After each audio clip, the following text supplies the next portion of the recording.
All right. Are we all back? This is one of the things I don't like about online. I don't know if you're all back. I guess you could give me a hands up or I'm here or a whatever. There we go. Tom's got the idea. All right. There we go. Nice. All right. And hopefully folks got a chance to get a bit of a break as well. I was kind of monitoring as the responses came in, and it looked like they were all in with some time left over. So hopefully you got a chance.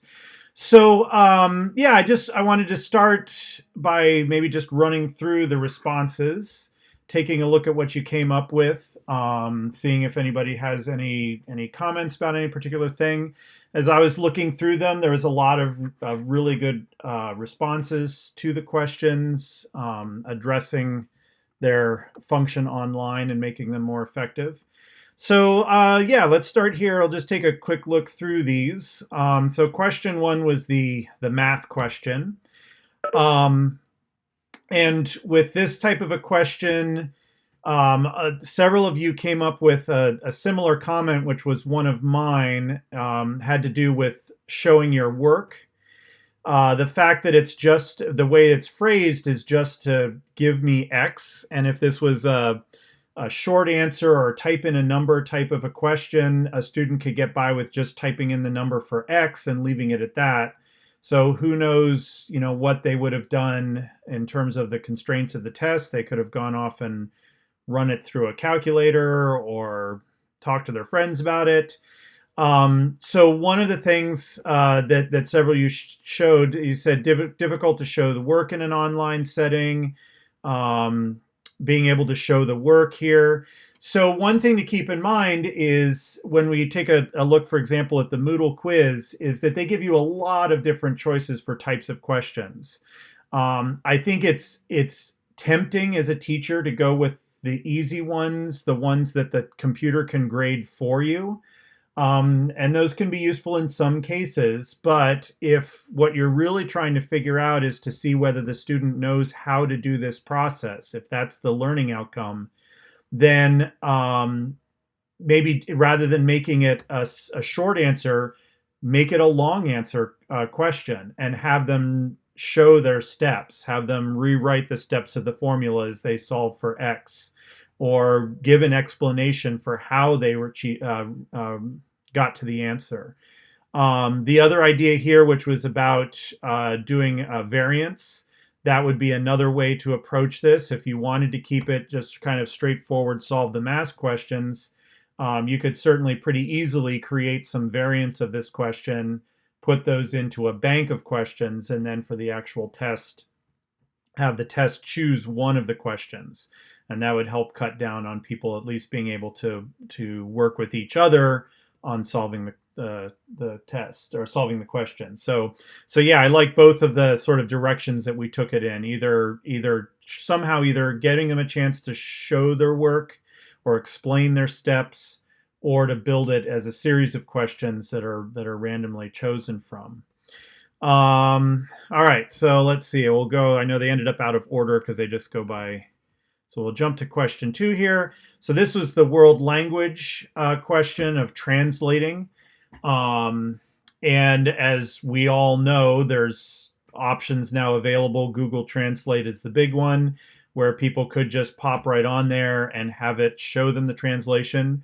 Hopefully everybody is aware also that as good as Google Translate can be, there are some pretty funny examples out there of Google mistranslating things. So that it's not 100% reliable. So the suggestions here were to make it multiple choice. So that would be a way, if particularly if you go off of the article from Moodle, they suggested if you're going to do multiple choice, then if you can anticipate what the most common mistake answers would be, put those in as the other options, because then the students, if they choose one of those, you're getting a chance to see what kind of a mistake they would make. If you do multiple choice and the other answers, the made up answers, are way off base, a lot easier for a student to sort of find the right answer more or less by accident. So So yeah, so doing it as a multiple choice, giving them some of the common options. Another thing that you could do, several of you suggested adding a timer or voice recording element. So yeah, that would limit the amount of time they would have to go and do something. Or if it was spoken, then obviously they at least have to be able to speak the answer, even if they look up the translation. I liked leaving it open ended. Finish the following sentence. And I'm not even going to try to attempt to pronounce it because I did not take Spanish and I know it would be embarrassing. But you start the sentence off and ask them to complete the sentence. Well, that's not something they can so much look up because they would need to construct the sentence and figure it out. So using vocabulary words in class. So you could personalize it. You could say that they have to translate a sentence that has your name in it or something in the classroom in it, so it would be less likely that they could just look up what that answer is. But those sorts of things. So some good options there. Question 3, the social studies Emancipation Proclamation. This was again pulled right from a question bank of questions you could use online. It was a multiple choice question. Several of you suggested this might be a place where it's timed. So if you had a group of questions like this, or maybe this is in one of those less lower stakes types of situations. Maybe this is just something that gets asked quickly at the beginning or the ending of a lesson just to check for understanding, as opposed to being something that is more involved. So yeah, timing was one thing. Also, a couple of you suggested just filling out what they're looking for. So not just what battle did it come out, which victory did it come after, but maybe why did the victory at such and such lead to the Emancipation Proclamation or something along those lines. That's going to allow them or make them have to get a little bit deeper into the question. Type of a thing. All right, and then the last one was, which was question 4? Oh, science. True or false? Dog has better hearing than human does. I mean, generally speaking, and several of you pointed this out, I'm not a big fan of true or false questions in general because that gives you a 50% chance of getting it right, even if you know absolutely nothing. However, there were some good suggestions here. Turn it into a multiple choice with some, again, maybe embedding some common misunderstandings in the possible answers. Erica here suggested explain why the dog has better hearing. So that gets a little bit more involved. So even if they are looking up the information online, they have to go a little bit deeper into things. Supporting evidence, so true or false. So let them choose true or false, but then have them have to justify why they chose true or false, just to get into it a little bit deeper. Or to go with one of the things that came up earlier, maybe this is a kind of question where you embrace the use of the internet and you ask the initial question and then say you may use online resources to support your answer. If they know the basic thing, if what you're testing for is that they know the answer, then giving them a chance to go online to support, then they've got to pull together the arguments that would support their true or false answer. So a lot of good things here. Any other thoughts or suggestions or comments about this kind of process?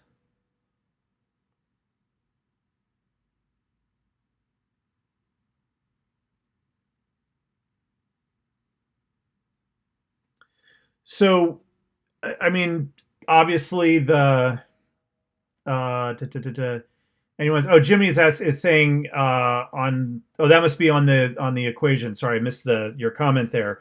Um, the Moodle is literally on solving equations. So, yeah, so that's the kind of thing where when you get into questions like that, where there's kind of an answer, you have to maybe dig a little deeper and really kind of try to figure out, is it the process you want the students to be able to show you they can do?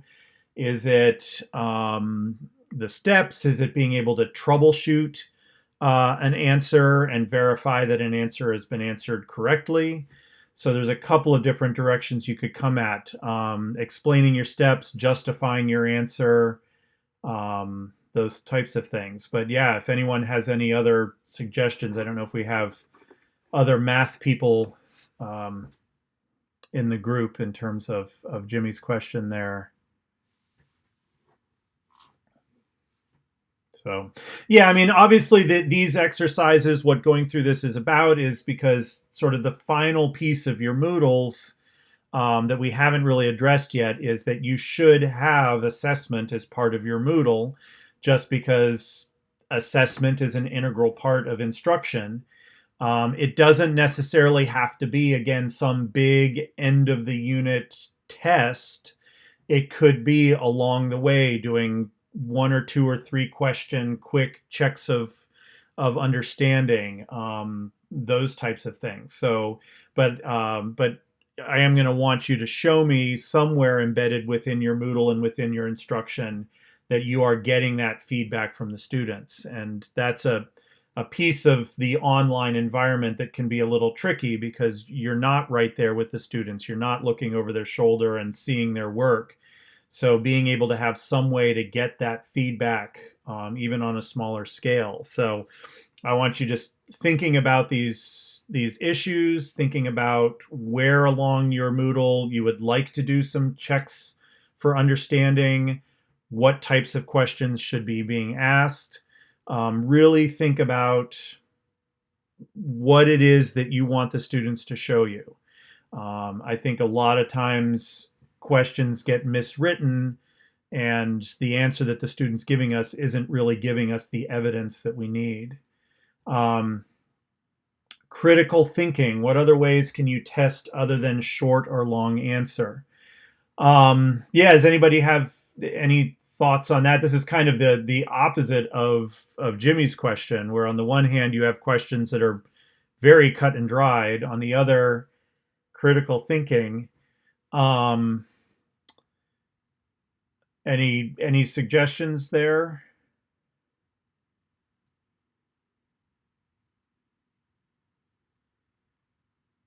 I mean, is there? I'm just trying to think without knowing the structure you're using. Is it a process that you're looking for them to go through? Because if it's something process oriented, you could be testing for either their knowledge of the steps of the process or what order those steps should go in. Um, so that could be a case of putting elements into a sequence or things like that. I don't know. Other thoughts there for Brian?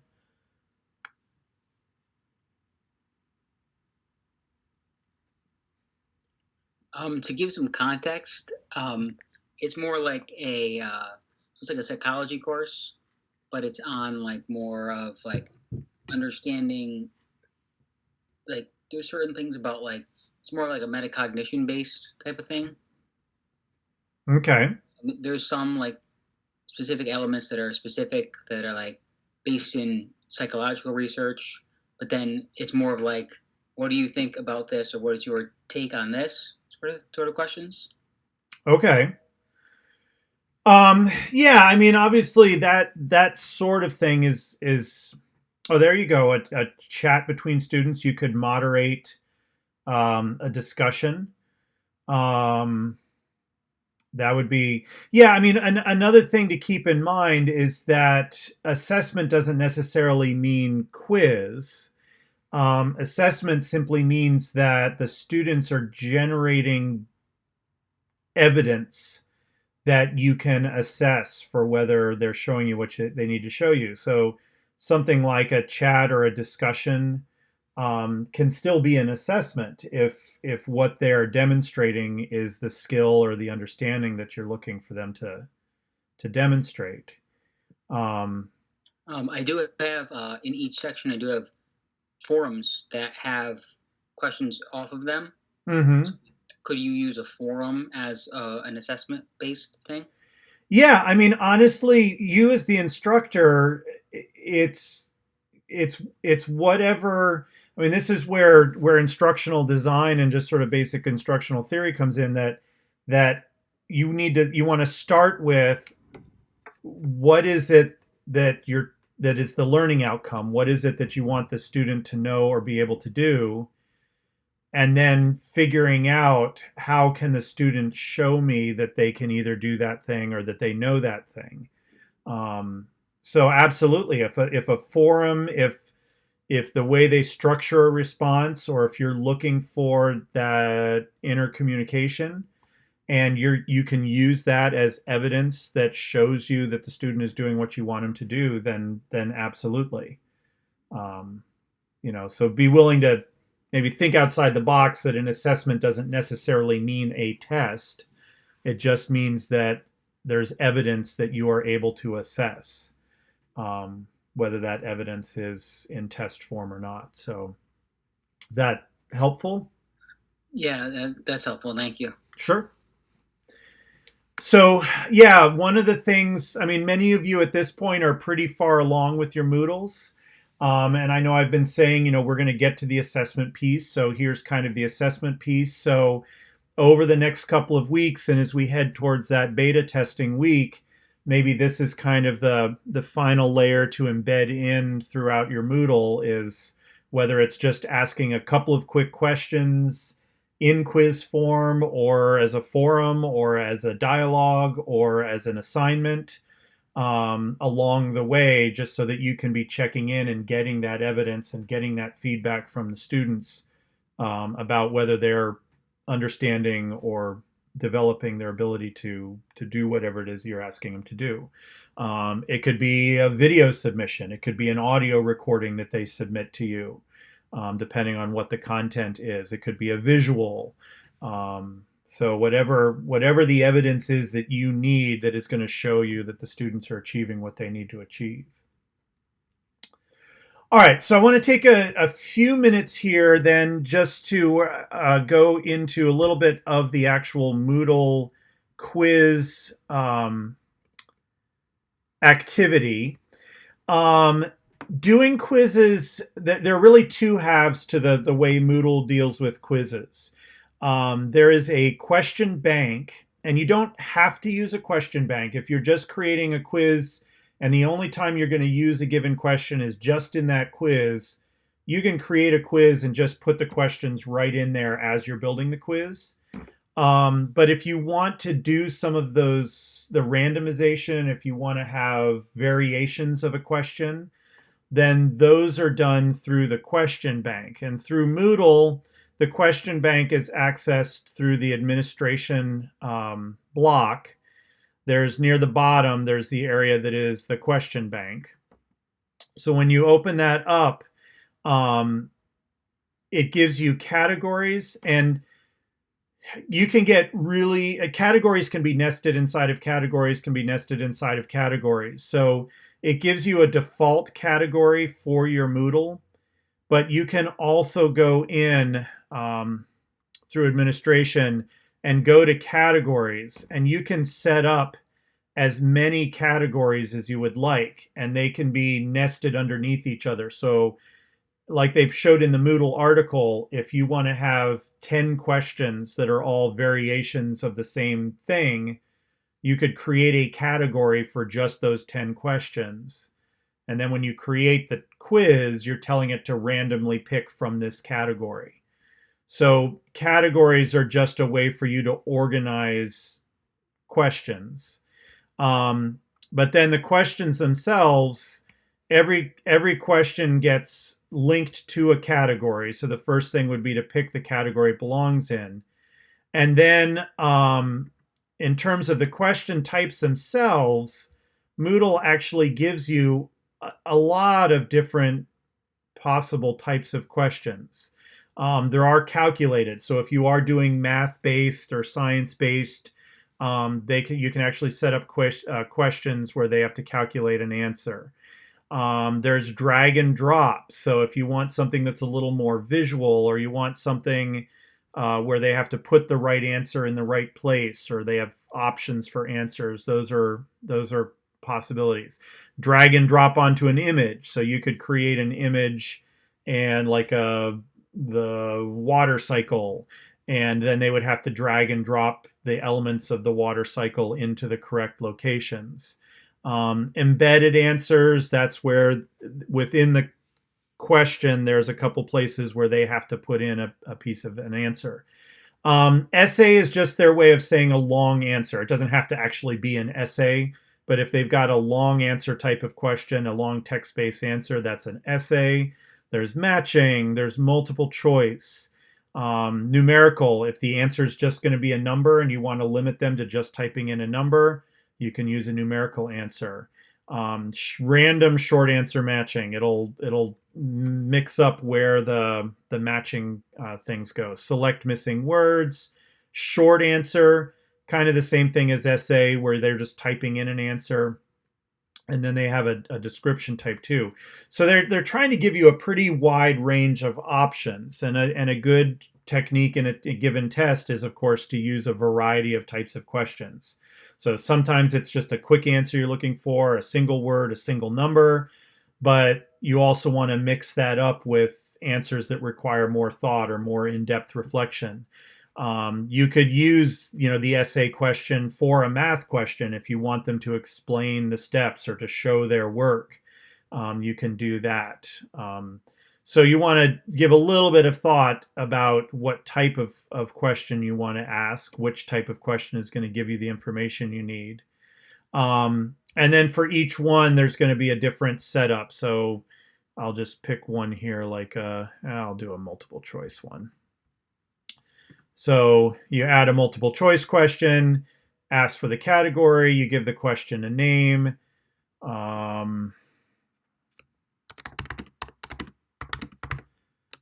What day is it? And then the question text would be what you're asking them to do.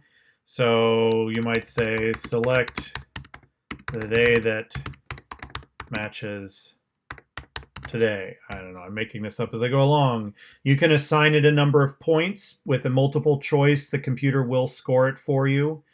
In this case, is there only one answer, or will you allow them to select multiples? And then whether you want to shuffle the choices, and that's always a good option with multiple choice, so that again, if two people are looking at the same question, they actually have different answers that would be the correct answer. And then you give the answers. So Monday, Tuesday, Wednesday, Thursday, so on. And for each one, the way this does it is, rather than saying which is the right answer, what you do is you say what is the grade they would get if they selected that answer. So like today is Tuesday, so I would give Tuesday the 100% score. Oh, I put Wednesday in the wrong spot.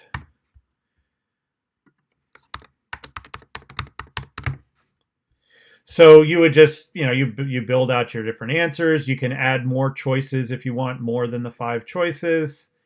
And then you save it when it's done. So now I've got in my question bank, I've got one question called what day is it? And I can then use that. So again, if you're going to use questions multiple times, the question bank is a great way to do it because it saves you work. You can pull questions from the question bank year after year. You can pick a different set of questions, add new questions in, retire old questions. So that's nice, but it does require you to kind of build the bank of questions first.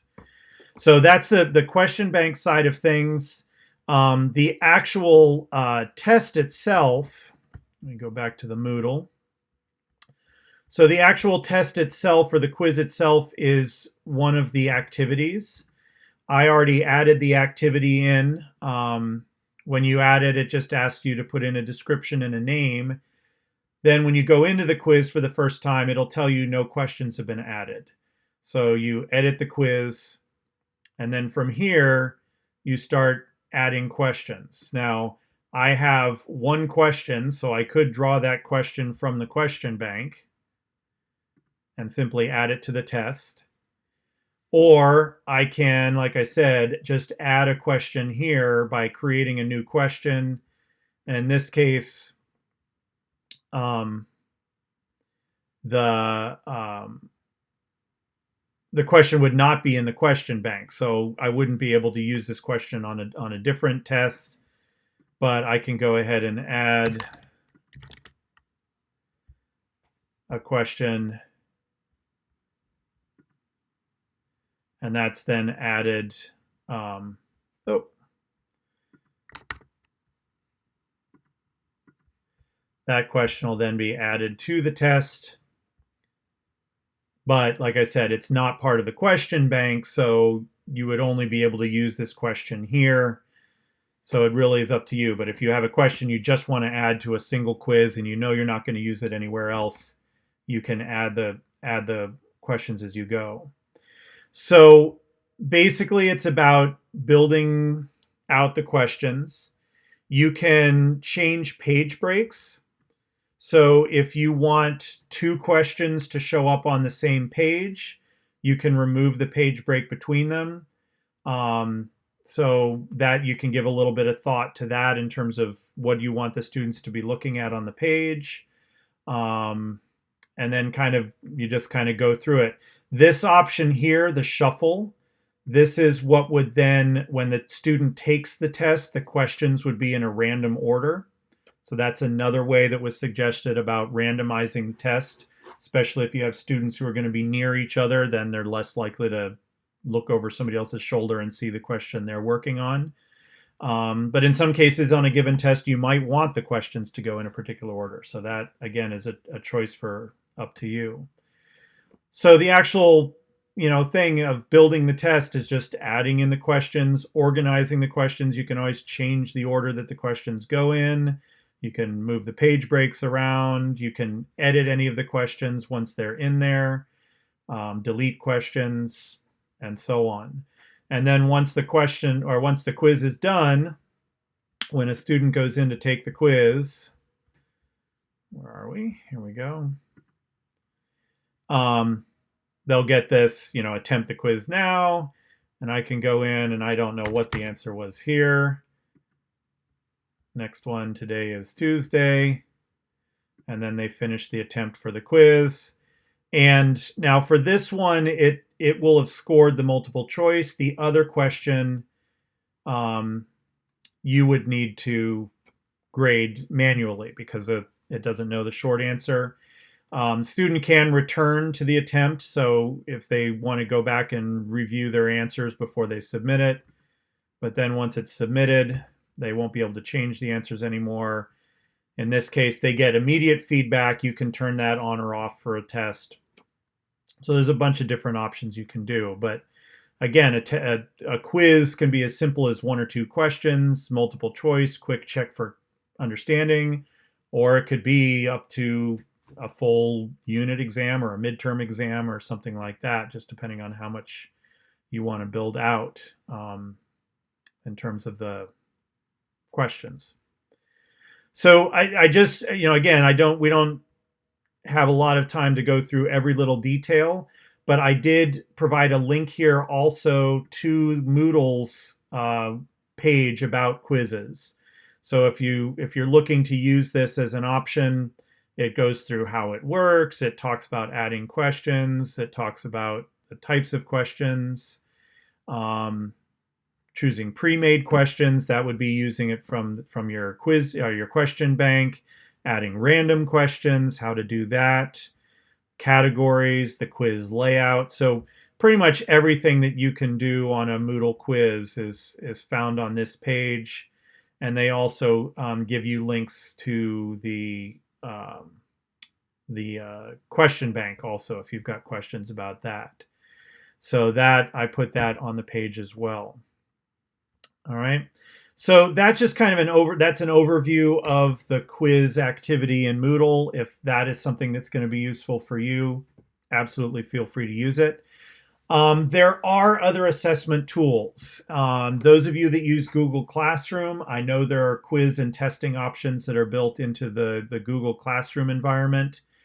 Microsoft, if you're working with Microsoft, they usually suggest using Forms as a quiz tool, and you can set up a Microsoft form as a quiz. So that's another possible option. It works a lot of the same way as Moodle does. You just don't have a question bank you can draw from. So if you're using that, you have to create the questions every time. Um, so there are other options out there. So you don't have to use the Moodle quiz in your Moodles. It's probably the most straightforward thing to use because it's built in. But if you have access to another assessment tool that you like to use better, you can absolutely do that. Or, as we were saying earlier, if you feel like the best assessment tool would be a forum, or would be a dialogue, or would be an assignment, or would be a video or something, you can use that as well. So the requirement is not that you use Moodle Quiz in your Moodles, it's that you've got assessment embedded into your Moodle. Okay. So, any questions on that? I know that was just a kind of a scratching the surface of the quiz activity, but like I said, you've got all of Moodle's documentation available here as well. So, questions on that or on how you're using the assessments in your Moodles? I feel like I just need to say the word Moodle about 15 more times.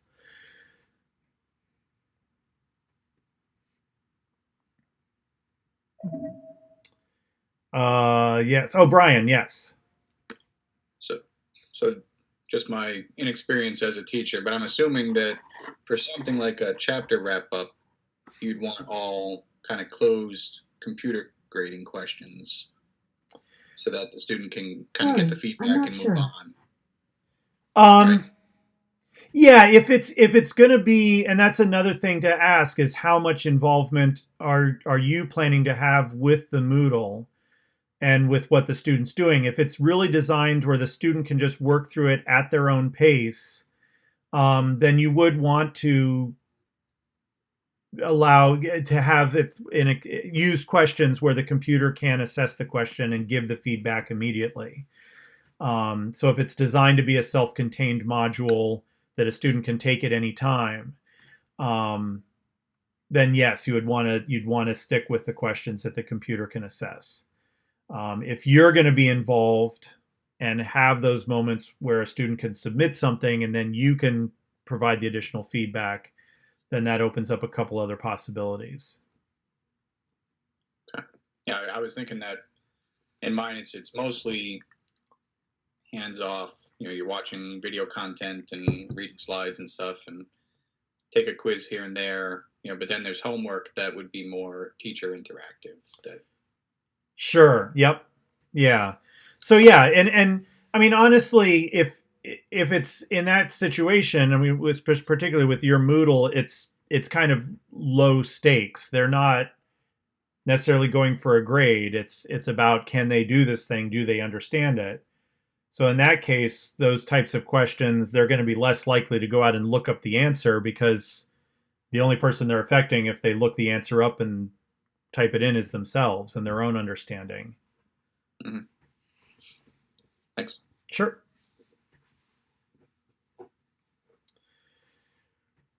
All right. So just to kind of wrap things up here, and hope maybe we'll finish things up a little early.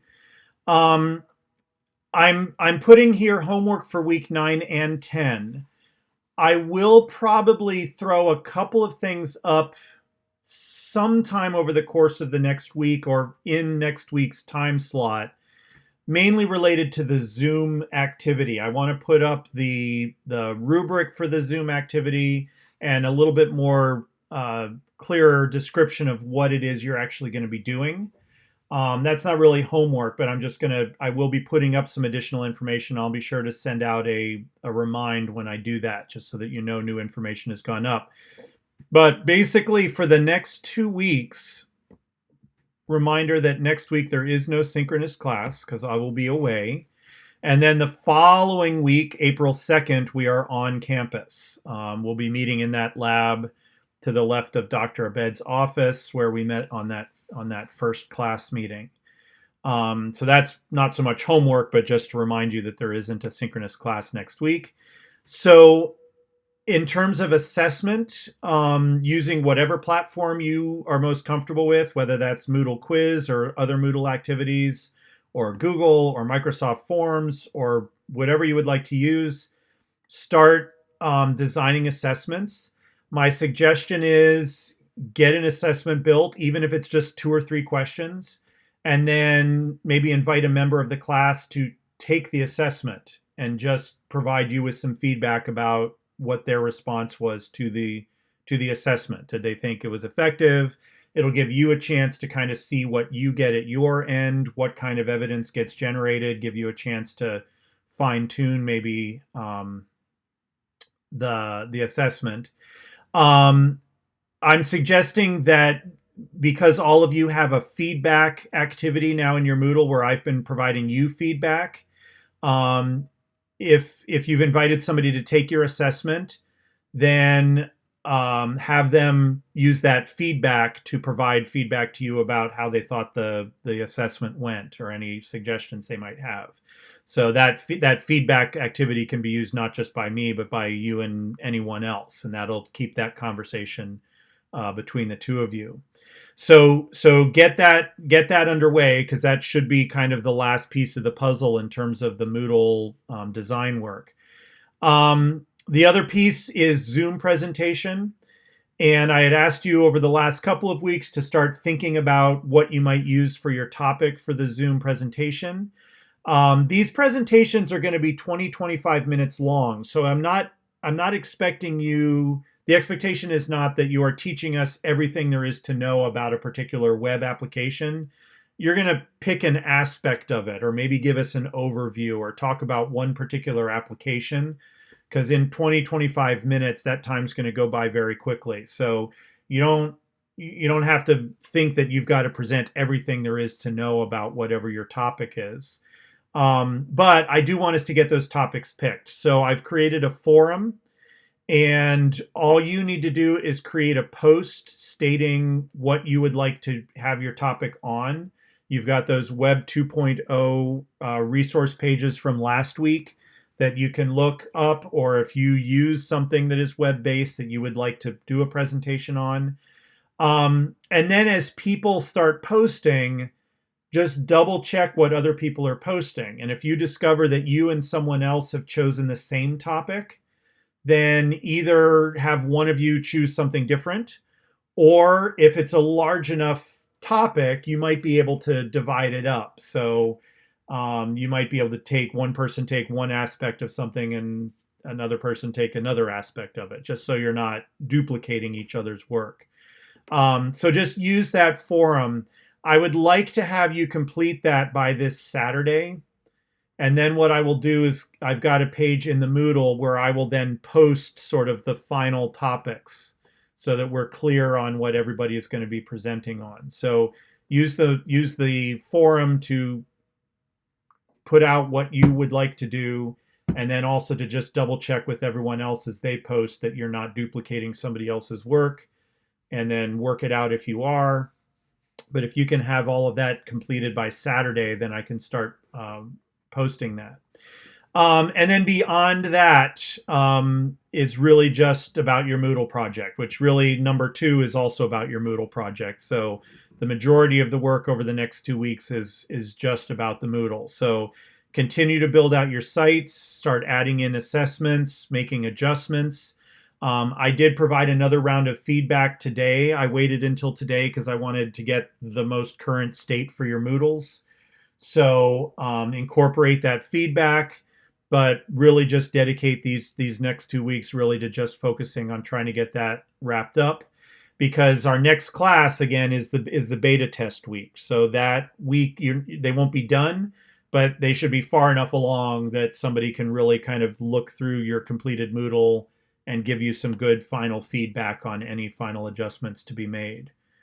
All right, so that's going to be the big thing over the next 2 weeks, is just really trying to finish up that work. All right, and like I said, what I will post probably in week 9's Moodle section, I'll try to get the rubric up there for the Zoom presentation just for your information, and a little bit more of a description on what that presentation is going to be like. But then when we're all together in 2 weeks, I can also go over all the details of the presentation and answer any questions there. So I'll post that. That's not really going to be homework, but just so that you can read over it and get a sense of what that presentation is going to be. Okay, so questions about homework?